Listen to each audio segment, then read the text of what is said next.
Esta foto es increíble porque además esta foto, sabes que no sé de dónde apareció, cómo llegó.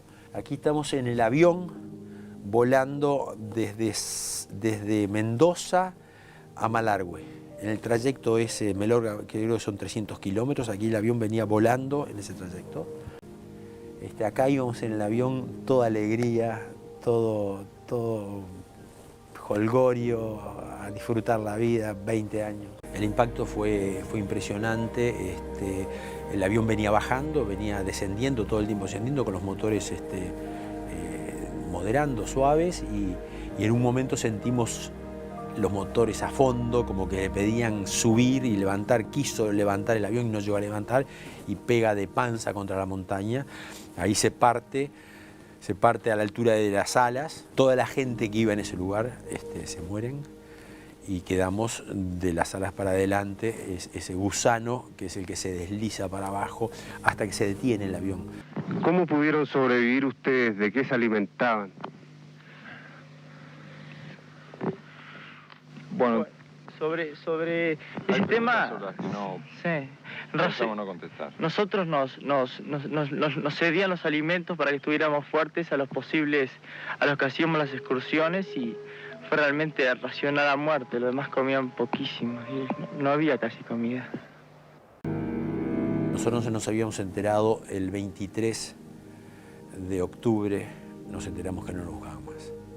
Nos enteramos en una noticia de una radio uruguaya que decía: hoy 23 de octubre se suspende toda la búsqueda del avión uruguayo caído en la cordillera. Las radios, curiosamente, estaban hablando de lo mismo. Parecía que se habían encontrado algunos que podían ser sobrevivientes del avión uruguayo caído. Lo que nos abrazamos, lo que lloramos, lo que gritamos, lo que festejamos. Empezaban a salir gritando de alegría con una expresión que nunca habíamos tenido en 72 días, ¿no? Yo reconocí el valle inmediatamente y le digo: allá arriba, en aquel glaciar a la izquierda, está el avión. Él decía: no lo veo, no lo veo, no lo veo, hasta que era blanco sobre blanco, se confundía con una piedrita el avión. Al final lo ve y me dice: cállese, cállese, no me hable más.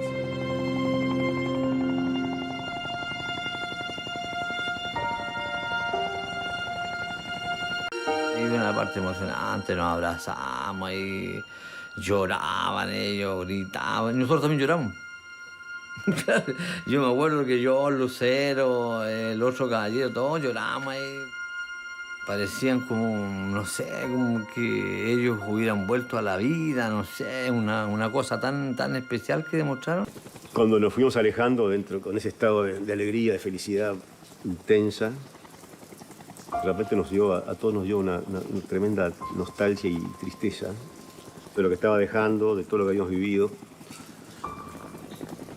de los amigos que nos habían muerto y que quedaban ahí.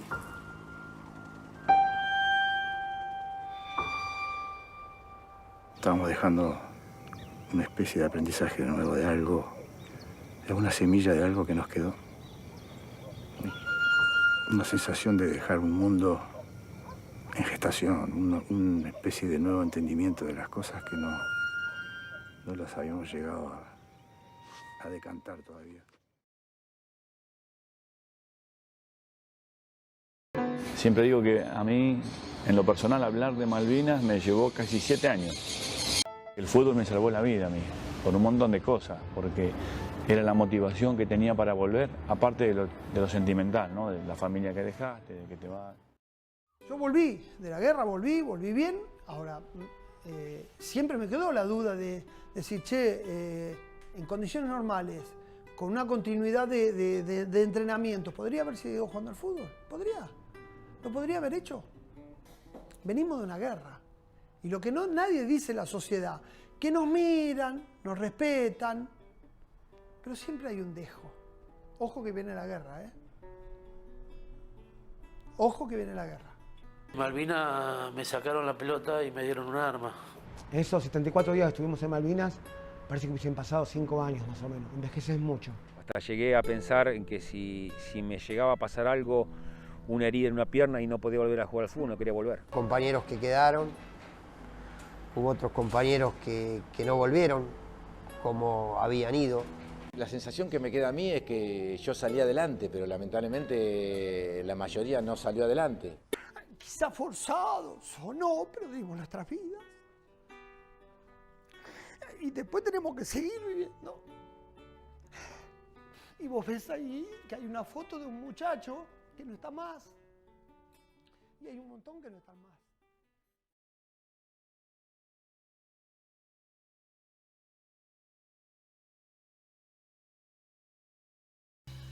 ¿Por qué vos arrancás a jugar al tenis? ¿Cómo llegás? Mi padre es fanático de River, así que se hicieron Por algo socios saliste. mis padres con mi hermano de Sí. River. Bueno, y empezaron a jugar al tenis, eligieron el tenis para jugar, Sí. pero de casualidad. Bueno, obviamente yo también quería probar. Claro. Y aparte yo lo copiaba mucho a mi hermano en lo que hacía. Entonces, el primer día que toqué una raqueta, dije, esto es lo mío. ¿Eso a qué edad fue? Eso fue a los 6 años. A los 15 años jugaste tu una semifinal de Roland Garros contra Chris Evert. Sí, ¿cómo recordás ese momento? O sea, uno es súper inconsciente, me imagino, pero... Total, a los 15 años estaba bueno eso, Sí. de que no era consciente Claro. de lo que estaba viviendo, de lo que estaba Claro. pasando. Porque Sí. sí, tal cual, estar ahí en un estadio enorme, y yo ni pensaba en la situación que estaba, que tenía enfrente a Chris Evert, pero estaba feliz, ¿viste? Cuando todavía es un juego, ¿no? Claro. Fuiste top 10 muchos años, número 3. ¿Qué faltó para ser uno? Yo creo que me faltó más coraje, animarme a ser la número 1, porque las situaciones que estaba a un partido de ser número 1, y yo, claro, pensando en eso, que podía ser número 1, me nublaba, o sea, me bloqueaba. Había un tema dentro mío psicológico que ojalá lo hubiese podido trabajar, ¿no? De alguna manera, porque, bueno, todo deportista aspira a ser la mejor, ¿no? Tocabas el piso ahí en Nueva York y ya tenías otra energía. Y desde el primer día que me voy a acostar, no me puedo dormir pensando que estoy levantando la copa. Ese era mi pensamiento antes de dormirme, todas las noches. Nunca me había pasado. Y bueno, al final contra Steffi. Entonces yo me decía mentalmente, no, firme cada punto, vamos con todo. Claro. No dejar de hacer Qué lo que loco. venía haciendo. Sí. No, fue el momento más lindo que viví. Fue increíble.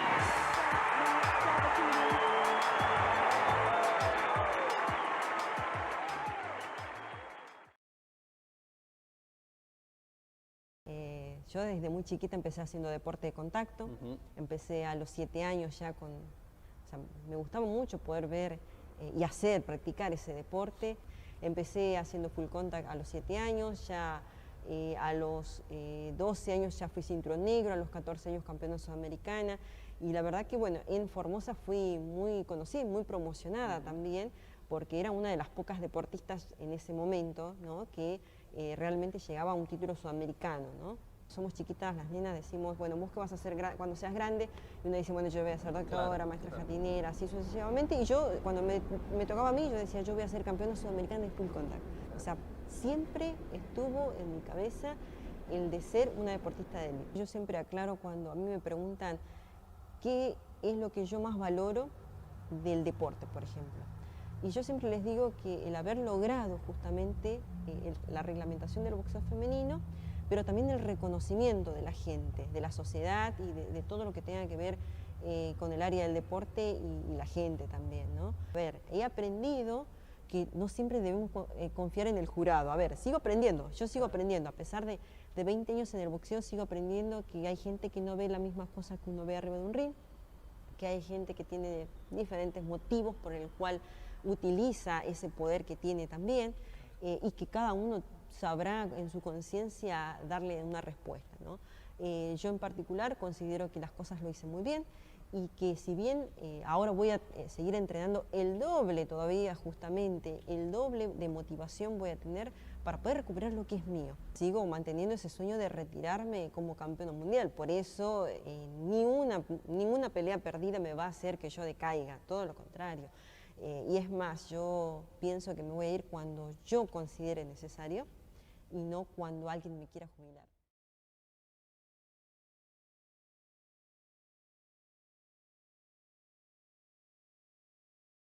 Estábamos bajando y hubo una persona que a nosotros, estamos hablando de mi amigo y yo y todo lo que estábamos ahí alrededor, que seríamos miles, nos salvó la vida. ¿Por qué? Porque se subió arriba de la escalera estas escaleras tenían un pasamano y empezó a hacer señas que no empujen más, que paren la salida, ¿no? O sea, nosotros hasta ese momento no sabíamos absolutamente nada de lo que pasaba. ¿Cómo salvaste tu vida? Bueno, encontré uno que se bajaba un palo y me subí, me atajaba con unos muchachos que estaba en la cabeza y corría un poco así, encontré unos fierros que estaba ahí, entonces me colgué yo del palo ese, el hierro. Entonces yo estuve un rato largo ahí y después cuando hubo la avalancha le pedí ahí a mi amigo que murió pobrecito. Es un testigo presencial. Entonces importa que digas, ¿las puertas estaban abiertas o cerradas? Están abiertas, solo que estaban los remolinetes ahí. ¿Estaban puestos los molinetes? Sí, estaban puestos los molinetes. Lo que estoy seguro es que la puerta estaba abierta, porque yo caigo y la puerta, justo la tengo, que me dejó una marca luego, en el cuello. Quedé a ras del piso porque había una persona debajo mío y yo arriba de ella. Después viene la multitud arriba que, bueno, yo miraba a ras del piso y no vi los molinetes. ¿Qué opina usted de lo sucedido, señor intendente? Ha sido una cosa incidental de que no se conoce todavía cuál ha sido el motivo que ha provocado la barrera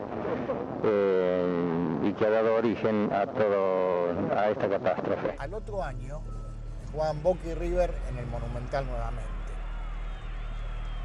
La hinchada de Boca empezó a gritar, no había puertas, no había molinete, era la cana que daba con machetes. Y 4:15 de la noche, en un patio interior de esta comisaría, están alineados y numerados los 35 cadáveres que se encuentran aquí dentro. Aproximadamente unas 2.000 personas han venido a reconocer a las víctimas y están haciendo una doble fila. Nosotros seguimos registrando la magnitud, la increíble magnitud de este drama.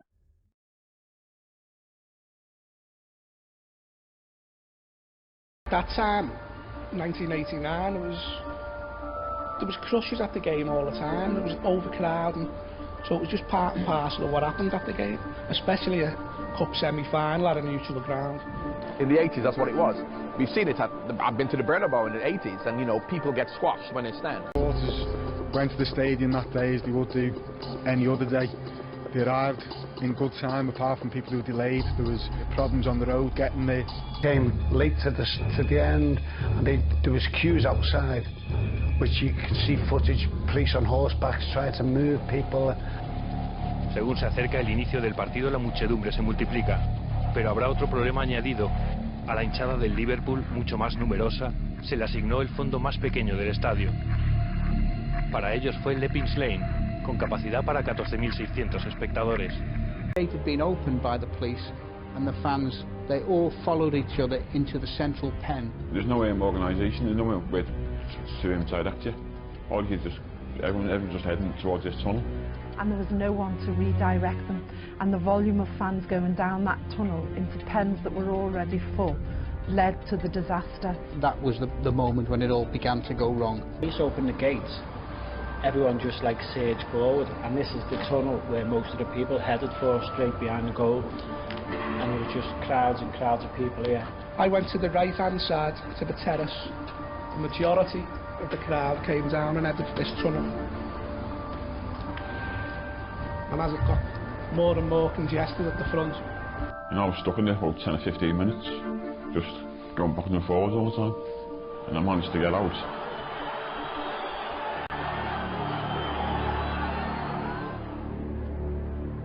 You were afraid, you're very afraid. You know, you're fighting for your life, aren't you? No, you're getting crushed. Your arms down by your sides all the time. You just went to pull my arms up, and I said, you know, climbing that wall, and got pulled into the stands. That's when you could see everything's down below you then. And what you were seeing was just horrible. Justice, 96. We'll find out at the end that we will get the truth, if possible. They need a sense of reconciliation and peace and closure here. The best day the Justice Campaign could see, when there was no need for the Justice Campaign anymore. Justice now is the truth. It's about finding out who did what and why they did it. Y ahora esa esperanza pues está ahí. My mother died thinking that my brother was a hooligan. He wasn't. And 96 people that lost their lives will never ever be forgotten. For ourselves, for our city, for the people that have helped us find out the truth of what's happening.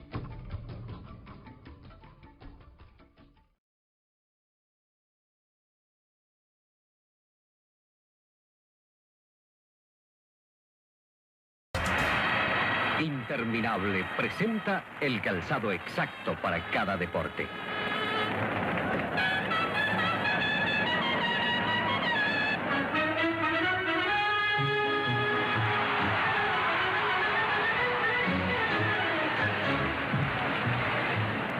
Firme, confortable, flexible y elegante.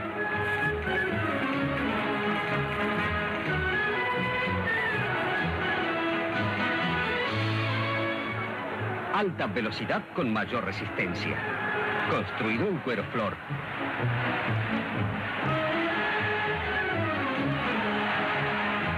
Interminable, el calzado deportivo de los campeones. Cómprelo aquí porque... En Europa no se consiguen. Interminable, el calzado deportivo más fino del mundo. Cómprelo en los mejores...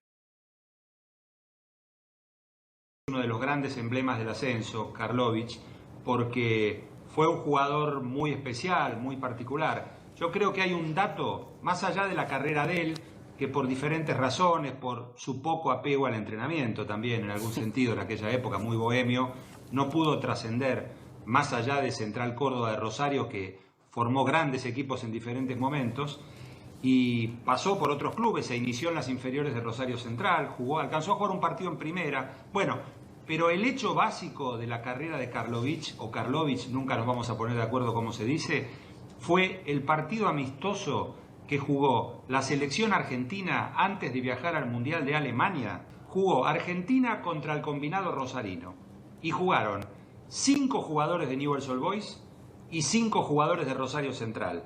Y el único jugador que no era de ninguno de los dos era Tomás Karlovic, que fue el mediocampista central. Fue tal el baile que le dio a la selección rosarina a la selección argentina, cuando terminó el primer tiempo, le pidieron por favor que lo sacara a Karlovic cuando terminó el primer tiempo, porque era una humillación de juego, el juego que tenía la selección rosarina y cómo sufría el equipo argentino. Karlovic era un jugador lujoso, cuando podía te hacía un caño de ida y de vuelta. Hace unos días contábamos que falleció el Trinche Karlovic. Para muchos un gran jugador del fútbol argentino, para otros como Diego Maradona le firma una camiseta diciendo fuiste mejor que yo, pero no hay mucho registro fílmico de cómo jugaba realmente Karlovic. Bueno, hasta el día de ayer no había absolutamente nada, ¿no? Inclusive han venido los españoles de Informe Robinson, todos. Sin embargo, Pablo Greco, colega, tuiteó estas imágenes, ya retirado. Sí. El año 1988, él se retiró en el 86.